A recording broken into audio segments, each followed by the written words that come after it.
Ratusan surat suara pemilu 2024 di Kabupaten Aceh Barat ditemukan rusak saat proses penyortiran dan pelipatan. Jenis kerusakan surat suara yang ditemukan mulai dari pemotongan tidak rapi, robek, dan terkena tinta.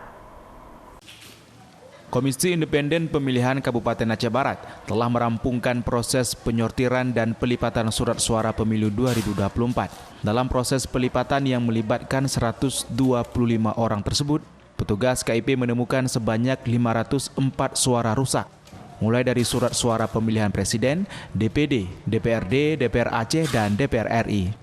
Jenis kerusakan surat suara ditemukan petugas tersebut seperti pemotongan surat suara yang tidak rapi, robek, dan terkena tinta hitam.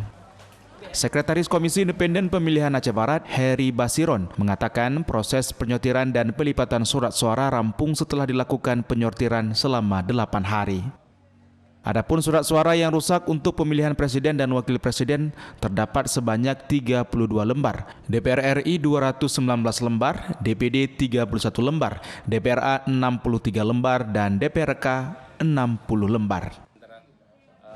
Untuk kerusakan mungkin yang sudah kami temukan itu sekitar 345 lembar surat suara yang masing-masing nanti ada rinciannya. Sampai dengan saat ini alhamdulillah untuk surat suara kita dan rusak itu kita tidak ada kekurangan sementara.